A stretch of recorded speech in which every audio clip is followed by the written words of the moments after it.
अगर आप भी डिजिटल मार्केटिंग में अपना करियर बनाना चाहते हो और इन 5 चीज़ों के लिए तैयार नहीं हो तो कभी भी डिजिटल मार्केटिंग के अंदर मत आना। सबसे पहला, आपको लगता है कि डिजिटल मार्केटिंग एक शॉर्टकट तरीका है पैसा बनाने का। नहीं भाई, ये शॉर्टकट तरीका नहीं है। अगर आप एक्चुअल में आओगे, आप इंडस्ट्री में काम करोगे तो आपको दिखेगा कि अगर आप रिजल्ट नहीं दे सकते तो आपकी कोई वैल्यू नहीं है। नंबर 2, आपको लगता है कि आप ऊपर से कुछ सीख लोगे और मार्केट आपको पैसा दे देगा। जैसे फेसबुक ऐड, आपने एसईओ सीख लिया, आपने कंटेंट मार्केटिंग सीख लिया, आपको एक चीज़ के अंदर स्पेशलाइज्ड होना पड़ेगा। और अब जब एआई ड्रिवन मार्केटिंग होने लग गई है तो ये और ज़्यादा वैल्यूएबल हो जाती है। अगर आप पहले की तरह सोचते हो कि मैं कुछ चीज़ें सीख जाऊंगा तो भैया आप एक्चुअल में मार्केटर तो नहीं बन पाओगे। हाँ, जैसे कुछ लोग होते हैं कैनवा डिजाइनर, आप उस टाइप के काम कर सकते हो जहाँ पे आपको 10-15 हज़ार रुपये मिल जाए।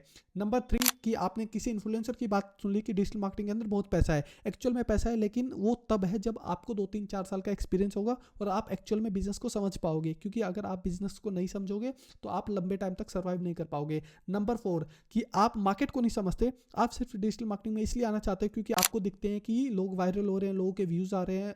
तो देखो, व्यूज आना, फॉलोअर बढ़ाना, ये सब आज के टाइम पे कुछ भी नहीं है, ये एक पीआर का गेम है। अभी मार्केट में चाहिए क्या? मार्केट में वो एक्चुअल इंसान चाहिए जो बिजनेस को बिजनेस जनरेट करके दे सकता है, लोगों को सेल्स जनरेट करके दे सकता है। तो ये जो भी इन्फ्लुएंसर अभी बोल रहे हैं ना कि बहुत पैसा है, ये है वो सिर्फ एक फोमो फैला रहे हैं, और फोमो के अलावा वो कुछ भी नहीं है। फोमो में आओगे तो फोमो में ही रह जाओगे, ठीक है? कोई लॉन्ग टर्म करियर नहीं बना पाओगे किसी भी पर्टिकुलर चीज में। आपको लगता है कि डिजिटल मार्केटिंग के अंदर पैसा बहुत है, कि मैंने आज डिजिटल मार्केटिंग सीखा कहीं से और कल मैं जाता हूँ और मालिक मेरे को कट्टे में भर के पैसा दे देगा कि ये लो भैया, तुम तो डिजिटल मार्केटर हो, सारा पैसा अपने घर ले जाओ। ऐसा नहीं होता है।